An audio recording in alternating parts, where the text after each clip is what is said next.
basically on the clean channel 1 you've got clean, fat, and tweed options. Channel 2 you have clean, fat, and Brit options. So I'll go through the clean one first, and you can kind of hear the differences. They sound really good, but.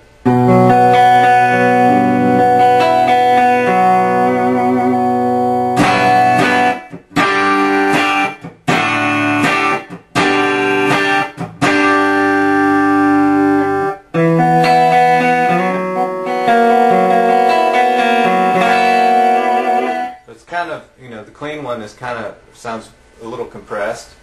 When you go up to the fat mode,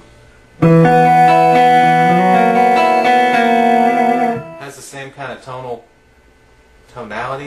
qualities that the clean mode has, but it's a little more rounder and fuller on the low end and kind of the low mids.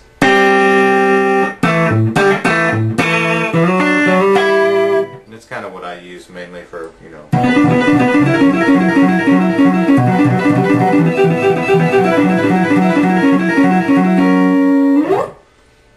for finger tapping stuff. And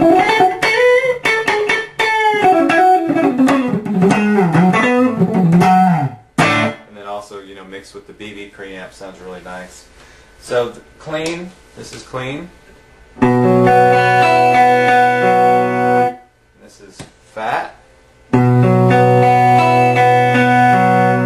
may not be as evident on the video as it is in the room, but it's really a lot fuller, the fat mode is. Going to tweed, it's kind of a really hot channel, or I guess mode really. Makes the channel pretty hot, so I kind of back the volume down a little bit. But it is what it sounds like. I mean, it sounds like a tweed, like a Fender tweed kind of clean channel.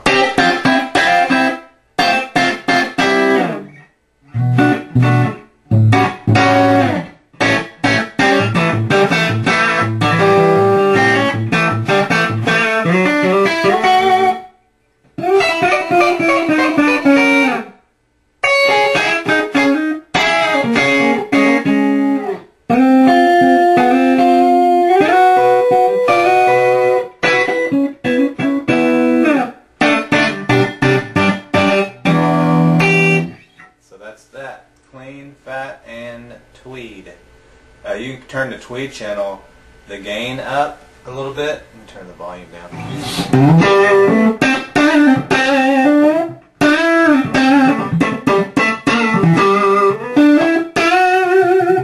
You kind of get a good, nice little overdriven.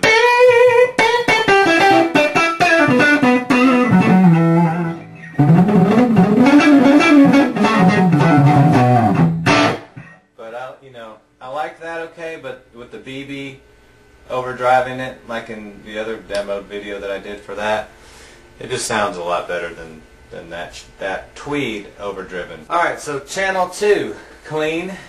You've got a clean, fat, and a Brit mode.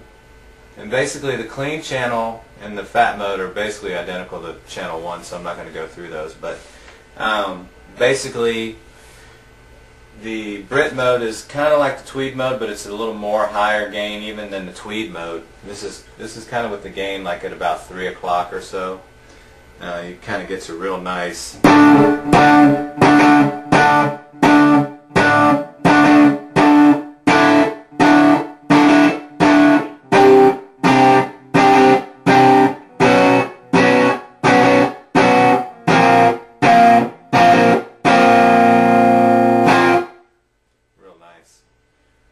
Kind of a Class A kind of feel. Turn the gain up to about 5 o'clock, which is actually a little bit before, I don't know, between 5 and 6 o'clock.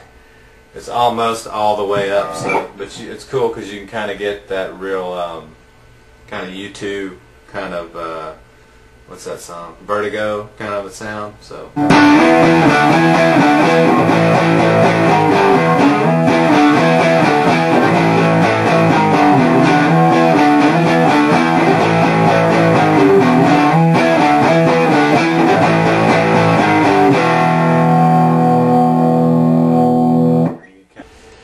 basically you've got 4 channels. Each channel has its own complete set of EQs, master volume also, which is real important because of the the differences in the when you choose the different tube configurations. The power settings are so different. So that was really kind of the need for that. Over here you've got your solo level, which on the foot switch you've got a solo switch that'll kind of boost your signal to whatever volume you have this set to. You've got your output master. This is kind of the master output for all the channels, so that's kind of one setting for everything, which again is the need for the individual master switches or master volumes for each channel. So but each channel's got a master, presence, bass, mid, treble, and gain. And then within each channel you've got different modes that you can pick. Again, kind of as I demoed, you've got clean, fat, tweed for channel 1, clean, fat, Brit for channel 2. Going over the high gain, you've got raw, vintage, and modern, and also for channel 4, high gain, raw, vintage, and modern as well. And they're just dip switches, or toggle switches, not dip switches. That you just set like that.